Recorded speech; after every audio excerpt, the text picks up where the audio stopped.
Hey lovelies, hope you all are doing well. This is Shreya and welcome back to my channel The Scholars Space. तो last की हमने 3 videos में अभी तक chapter number 4 that is quadratic equations इसके कुछ examples कर लिए हैं. एक्सरसाइज 4.1 कंप्लीट कर ली है. ठीक है, तो आज हम लोगों ने 4.2 स्टार्ट करने से पहले ज़रा कुछ टॉपिक्स को देखना है. जैसे कि हम लोग अभी तक सिर्फ क्वाड्रेटिक इक्वेशंस को लिखते हुए आ रहे हैं कि ax² + bx + c = 0, बट अब हमें उसके सॉल्यूशंस भी निकालने हैं. मींस हमें उस वेरिएबल x के कुछ आंसर्स भी निकालने हैं. तो आज की वीडियो में हम लोगों ने क्वाड्रेटिक इक्वेशंस के सॉल्यूशंस को फाइंड करना सीखना है. So without any further adieu let's get started. So हमारे पास क्या है, solution of a quadratic equation by factorisation. ठीक है, हमें क्या करना है, फैक्टराइजेशन करना है. जैसे हम लोगों ने अभी तक इसका नाम क्या पढ़ा हुआ है, प्राइम फैक्टराइजेशन पढ़ा हुआ है ना, या फिर हम लोगों ने एक और नाम इसको दिया हुआ है क्या, मिडल टर्म स्प्लिटिंग, अगर याद हो तो, है ना. 9th में करी हुई ना मिडल टर्म स्प्लिटिंग, 8th और 9th में करी हुई है.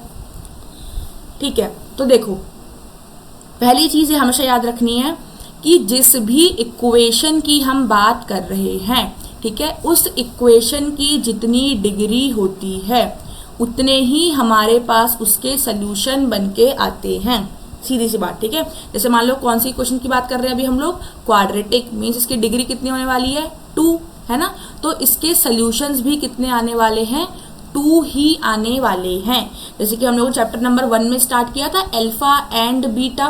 तो इसका मतलब क्या है कि एक आंसर ये है और एक आंसर ये है. आया समझ में. तो जितनी डिग्री उतने सॉल्यूशंस. अगर मान लो किसी की डिग्री 3 है तो आंसर भी 3 ही आएंगे, सॉल्यूशंस 3 आएंगे. जैसे इसको हम बोलते हैं alpha, then beta, then gamma, इस तरीके से.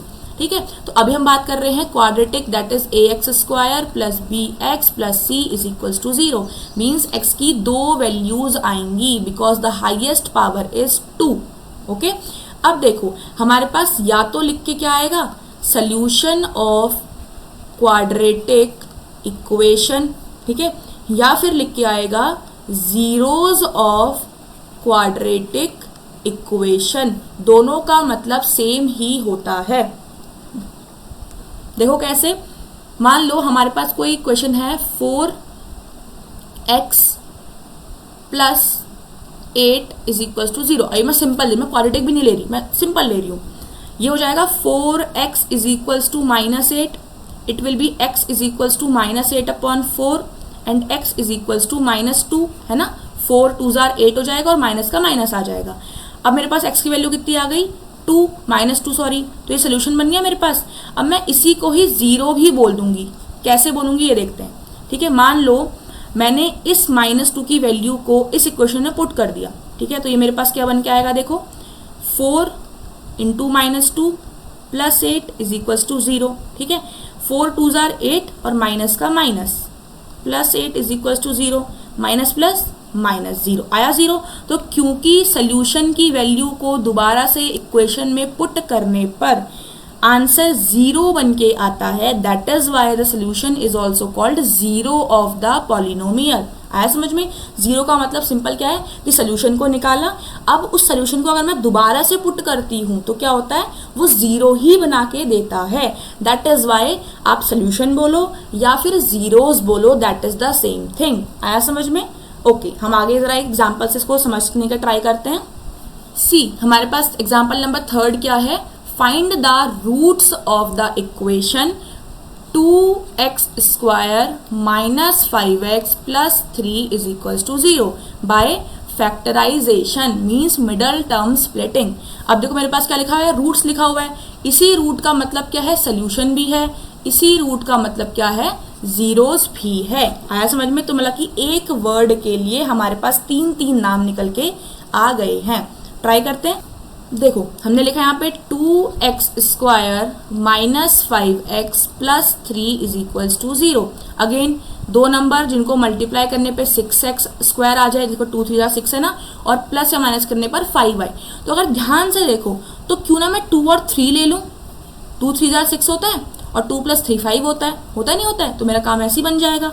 ठीक है, हमने यहाँ पे लिखा देखो 2x² ऐसे ही आ जाएगा, पहले ही बोला था. +3 हमारा ऐसे ही आ जाएगा, ठीक है, माइनस भी ऐसे ही लिख दिया। अब इस 5x को हम कुछ तोड़ के लिख रहे हैं, तो क्या लिखेंगे, देखो 2x + 3x लिखेंगे। अब 2x + 3x लिखो या फिर 3x + 2x लिखो, एक ही बात है, क्योंकि प्लस में कोई फर्क नहीं पड़ता आगे पीछे करने से। मैं इसको यूज कर रही हूँ, ठीक है, क्यों, क्योंकि देखो पहले 2x आएगा तो 2 और 2 साथ साथ आ जाएंगे, फिर 3 आएगा तो 3 और 3 साथ साथ आ जाएंगे। मैंने लिखा 2x + 3x। अब अगर मान लो ये दोनों को मैं ऐड करती हूँ, कितना बनेगा, 5x बनेगा, है ना, और बाहर से माइनस का साइन तो माइनस का साइन आ जाएगा, ठीक है, काम सही हो रहा है।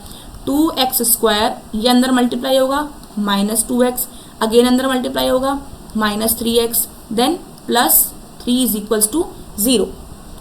अब देखो प्लस प्लस, 2 प्लस में बन रहे हैं और 2 माइनस में बन रहे हैं, काम सही चल रहा है, ठीक है। अब कोई भी 2 नंबर ले लो जिनका तुम पेयर बना सकते हो, ठीक है। मान लो मैंने इसको ले लिया और इसको ले लिया, क्यों, क्योंकि मुझे नंबर सेम दिख रहे थे। इन दोनों में क्या कॉमन दिख रहा है, 2, और देखो यहाँ पे 2x है, यहाँ पे 1x है, तो 1x भी कॉमन आ जाएगा। अब यहाँ पे क्या बचा, देखो 2 तो बाहर आ गया, 2 में से 1x बाहर आ गया, अंदर कितना बचेगा, 1x बचेगा, -2 पूरा बाहर आ गया, x पूरा बाहर आ गया, तो 1 बचेगा। 0 नहीं लिख सकते, ठीक है, क्योंकि अगर 0 लिखूंगी तो फिर वो 2 × अंदर जाके मल्टीप्लाई होगा तो कितना बनेगा, 0, जो कि गलत हो जाएगा काम, इसीलिए। अब यहाँ काम करते हैं, देखो अब पहले 3 कॉमन ले लेते हैं, ठीक है, अंदर कितना बचेगा, x और प्लस का 1 बचेगा, है ना, = में 0 है। अब देखो अंदर माइनस है तो यहाँ भी माइनस होना चाहिए, ठीक है। तो क्या करेंगे, देखो पहला वाला मेरे पास नेगेटिव है यहाँ पे अभी, और दूसरा पॉजिटिव है, जबकि यहाँ पहला पॉजिटिव और दूसरा नेगेटिव है। जब भी हमारे पास साइन उल्टे चलते हैं तो मुझे क्या करना है, बाहर नेगेटिव कॉमन ले लेना है। जैसे ही बाहर नेगेटिव कॉमन लेंगे तो क्या होगा, ये पॉजिटिव बन जाएगा और ये नेगेटिव बन जाएगा, तो देखो बनेगा x - 1 x - 1, ठीक है।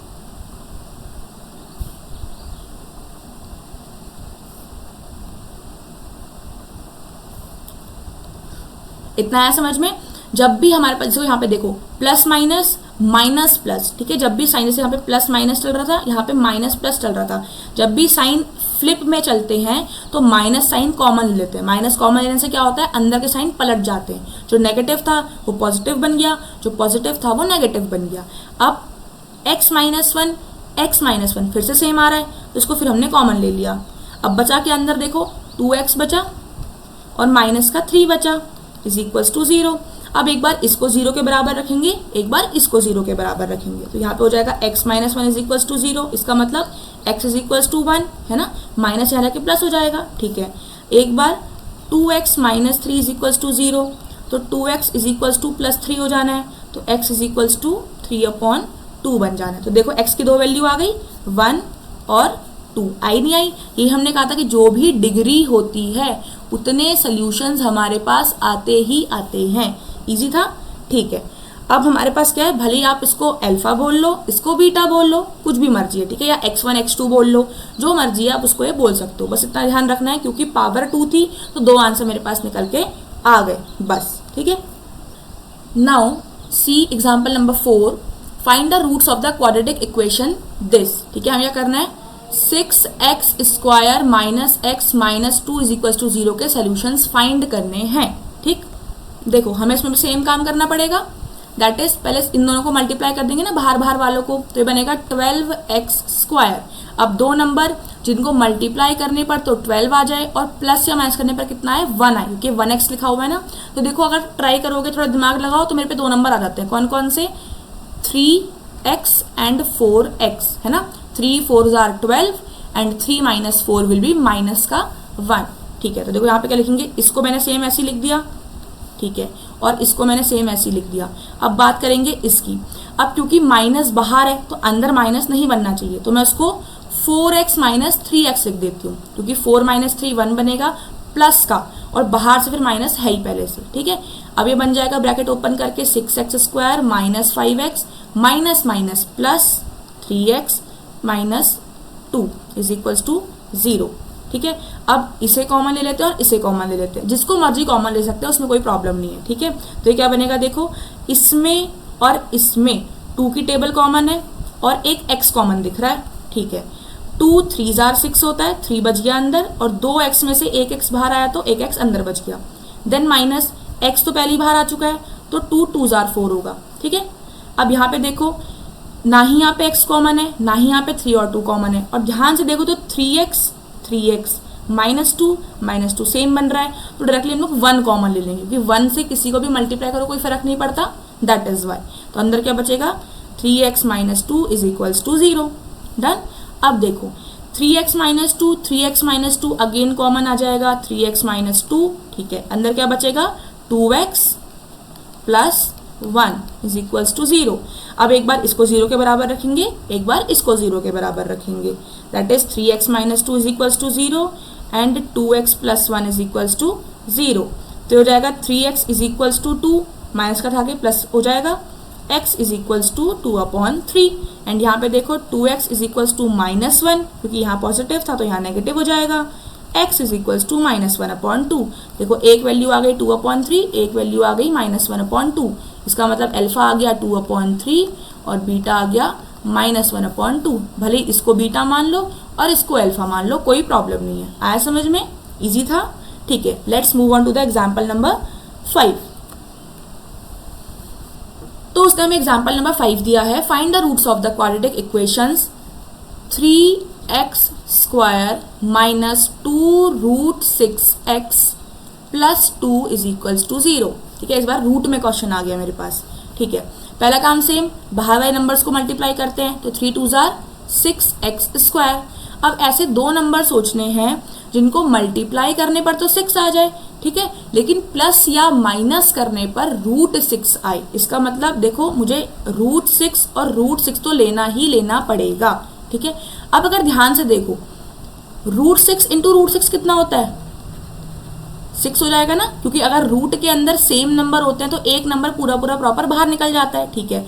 और √6 + √6 कितना हो जाएगा, 2√6 है ना, इससे a और a है, मान लो तो a + a 2a होता है। तो देखो यही तो मुझे चाहिए था, मतलब कि मेरा आधे में काम बन के आ गया, है ना। तो क्या है कि जब भी रूट में क्वेश्चन आता है पहले तो वो रूट को लिखना ही लिखना पड़ेगा, अगर उतने में ही काम बन गया तो बहुत अच्छी बात है, वरना और कुछ ट्राई करना पड़ेगा, ठीक है। देखो इसको मैंने ऐसे लिख दिया 3x², ठीक है, यहाँ मैंने 2 ऐसे ही लिख दिया और = में 0 मेरे पास था। अब यहाँ पे माइनस भी था, अंदर देखो इसको मैं लिख सकती हूँ √6x + √6x, तो 2√6 बन जाएगा और माइनस का साइन पहले से बाहर है मेरे पास।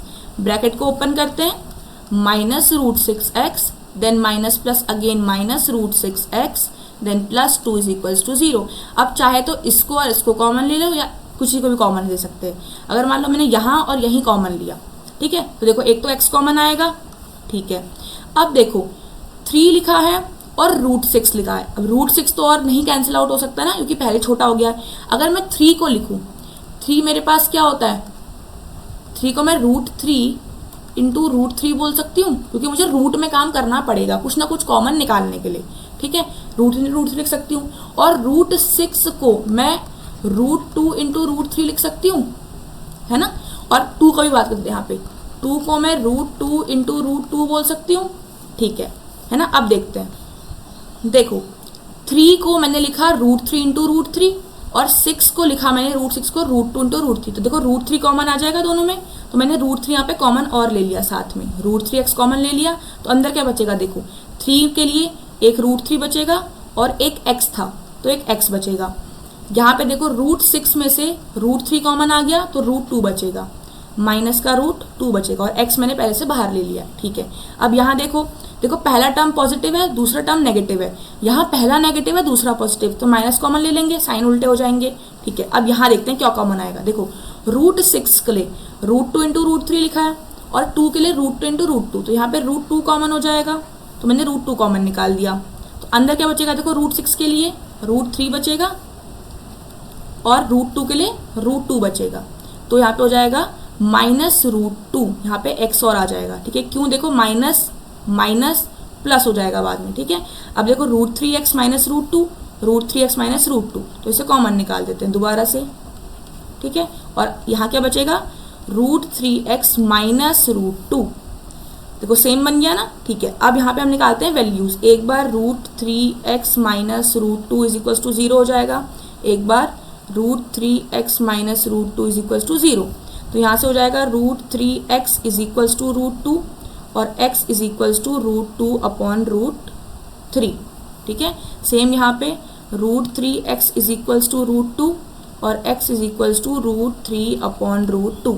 देखो मेरे पास अल्फा और बीटा दो वैल्यूज आई और दोनों क्या आ गई, बराबर भी आ गई। ठीक है, इसका मतलब कि हमारे पास अल्फा और बीटा अलग अलग भी आते हैं, अल्फा और बीटा सेम भी आते हैं। ठीक है, और बहुत बार क्या होता है कि अल्फा और बीटा आपस में नेगेटिव में भी आते हैं। जैसे मान लो यहाँ पे √2 अपॉन √3 आया ना, तो मान लो ये प्लस का आया और ये माइनस का आ गया, तो ऐसा भी हमारे पास होता है। आया समझ में? रूट वाले क्वेश्चंस पेपर में ज़्यादा आते हैं क्योंकि इनमें थोड़ा टाइम लगता है समझने में, इसीलिए इनको जितना हो सके उतनी प्रैक्टिस करना। ओके, अगर समझ में नहीं आएगा देन प्लीज़ मुझे बताना, मैं कुछ और टाइप से फिर इसको ट्राई करूँगी समझाने का। Done. Now let's move on to the next one example. See, हमारे पास एग्जाम्पल नंबर 6 है, find the dimension of the prayer hall. हमें एक प्रेयर हॉल की डायमेंशंस बतानी है। ठीक है, जो कि हमें किस में दिया गया है, सेक्शन 4.1 में। अगर आप चैप्टर खोलोगे स्टार्टिंग में तो फर्स्ट पेज में ही हमें कुछ ऐसा डायग्राम बना के दिया हुआ है। तो उसने बोला है कि जैसे मान लो मैं इसको अगर लेंथ मानती हूँ, ठीक है, और इसको मैं ब्रेथ मानती हूँ, तो वो कह रहा है ब्रेथ और लेंथ की वैल्यू बताओ, टोटल वैल्यूज निकाल के बतानी है। ठीक है, देखो हमने यहाँ पे क्या करना है फिर, और उसने लिखा है यहाँ पे देखो 300 मीटर स्क्वायर। अब मुझे पता है जो ये स्क्वायर है, ये स्क्वायर किसकी यूनिट होती है, एरिया की यूनिट होती है ना। तो इसका मतलब मुझे एरिया दिया गया है, क्या, किस चीज़ का एरिया, रेक्टेंगल का, क्योंकि दिख रहा है ना मुझे लेंथ कुछ अलग है और ब्रेथ कुछ अलग है, तो लेंथ इंटू ब्रेथ होता है एरिया ऑफ रेक्टेंगल। ठीक है, लेंथ मुझे दी गई है 2x + 1 और ब्रेथ मुझे दी गई है x, तो उसको वैल्यू पुट करते हैं। एरिया इज इक्वल्स टू 300, यही दिया हुआ है। Area is equals to length into breadth होता है और यहाँ पे 300 लिख दिया। लेंथ की वैल्यू है 2x + 1 मल्टीप्लाई ब्रेथ की वैल्यू है x। ठीक है, x से मल्टीप्लाई हो जाएगा तो ये कितना बनेगा, 2x² + x is equals to 300, है ना। देखो क्या बन गया, 2x² + x - 300 is equals to 0। Same वही काम बार बार रिपीट हो रहा है। ठीक है, अब मेरे पास ये कोई इक्वेशन बन के आ गई है, अब इसको मुझे सॉल्व करना पड़ेगा। ठीक है ना, तो देखो इसको हम कैसे करते हैं। हमारे पास ये बनेगा 2x² + x - 300 is equals to 0, है ना। अब तो क्या करेंगे, पहले हम साइड वाले नंबर्स को मल्टीप्लाई करेंगे, तो 3 × 2 विल बी 6 और 2 0 है तो 600। ऐसे दो नंबर जिनको मल्टीप्लाई करने पे 600 आए और प्लस या माइनस करने पर 1 आए, तो क्या कोई ऐसे नंबर है मेरे पास, सोचो एक बार। देखो हमने कहा था कि अगर हमें ऐसे समझ में ना आए तो हम क्या कर सकते हैं, इसके प्राइम फैक्टराइजेशन कर सकते हैं। ठीक है, तो हम लोग यहाँ पे ऐसे करेंगे, पहले चलो 600 का एलसीएम फाइंड करते हैं। It will be 2 3s are 6 00, then 2 15s are 30 10, 2 7s are 40 carry 1 5, then 3 से हो जाएगा ना, 3 2s are 6 3 5s are 15, then 5 5s are 25 and 5 1s are 5। अगर मान लो मैं इसको एक लेती हूँ 25 बन जाएगा। ठीक है, और इसको एक लेती हूँ, that will be 2 2s are 4 4 2s are 8 and 8 3s are 24। ठीक है, तो अगर हम 25 - 24 करते हैं तो 1 बनेगा, मुझे 1 चाहिए। ठीक है, और 25 × 24 करते हैं तो 600 आता है। ठीक है, क्योंकि देखो इसी के ही मैं क्या कर रही हूँ, फैक्टर निकाल रही हूँ, तो इनको मल्टीप्लाई करने पर 600 आएगा ही आएगा, कॉमन सी बात है। तो आया समझ में, मतलब कि क्या होंगे, एक हो जाएगा 25x, एक हो जाएगा 24x। ठीक है, अब पहले 25 लिखेंगे फिर 24 लिखेंगे, क्यों, क्योंकि जो नंबर है वो पॉजिटिव बन के आ रहा है। आया समझ में, इसे करते हैं, पहले ये वाला पोर्शन नोट डाउन कर लीजिए फिर मैं आगे बताती हूँ। सी, हमारे पास इक्वेशन क्या बन के आ गई थी, 2x², है ना, then +x + 300 is equals to 0, और मैंने दोनों को मल्टीप्लाई करके 600 बना लिया था, और दो नंबर क्या आ रहे थे, 24 और 25 आ रहे थे। ठीक है, इसको लिखते हैं 2x² और +300 इज इक्वल्स टू 0। ठीक है, अब x को तोड़ के हमने क्या लिखा था, 25x - 24x। ठीक है, अब ब्रैकेट ओपन करते हैं, 2x² + 25x - 24x + 300 is equals to 0। अब इन दोनों का पेयर बनाते हैं और इन दोनों का पेयर बनाते हैं, तो देखो खाली इसमें x कॉमन आएगा, क्यों, क्योंकि 2 की टेबल में 25 नहीं आता, तो x कॉमन आएगा तो अंदर क्या बचेगा, 2x बचेगा ना, क्योंकि 2x थे तो एक x रह गया और 2 तो वैसे ही रह गया, प्लस 25 क्योंकि x बाहर आ गया था। ठीक है, अब देखो पहला टर्म क्या है, प्लस है, दूसरा टर्म क्या है, प्लस है, बट यहाँ क्या हो रहा है, नेगेटिव और पॉजिटिव बन रहा है, मीन्स इवन और ऑड बन रहा है ना। तो क्या करना पड़ेगा यहाँ पे हमें अब, अच्छा हमारे पास यहाँ पे क्वेश्चन में ही क्या था, ये माइनस में था, ठीक है ना, हमने यहाँ पे गलती कर दी, ये माइनस में था, then it will also be negative, then it will also be negative. अब देखो 2 पॉजिटिव है 2 नेगेटिव है, काम चल रहा है सही, ठीक है। अब देखो यहाँ पे दोनों पॉजिटिव है ब्रैकेट के अंदर और यहाँ दोनों नेगेटिव है, तो साइन उल्टे चल रहे हैं, तो नेगेटिव को कॉमन ले लेते हैं, अभी कहा था ना। अब यहाँ पे काम करेंगे, देखो 24 और 300, मुझे ऐसा करना है कि यहाँ 2 बचे और यहाँ पे 25 बच जाए। तो क्या करेंगे, देखो अगर मैं यहाँ पर 12 कॉमन लूँ, है ना, तो 12 2 जार 24 होता है और x बच जाएगा, प्लस 12 इंटू 25 अगर हम करेंगे तो इट विल बी 300, ठीक है ना। हम सॉल्व करके चेक कर सकते हैं, यही आएगा। चलो मैं यहाँ पे करके दिखा देती हूँ, ठीक है ना। हमने यहाँ पे करा 25 इंटू 12, 2 5 जार 10, कैरी 1, 2 2 जार 4 और 1 5, 1 5 jar 5 and 1 2 jar 2, 0 5 plus 5 10, carry 1, 300 आया, इसीलिए। अब देखो 2x plus 25, 2x plus 25 same है, फिर कॉमन निकल जाएगा, डन। और बचा कितना, x माइनस 12 बचा, है ना, ये देखो x माइनस 12 बचा, लिख दिया। अब हमें क्या करना है, इसकी वैल्यूज फाइंड करनी है, तो वो करते हैं।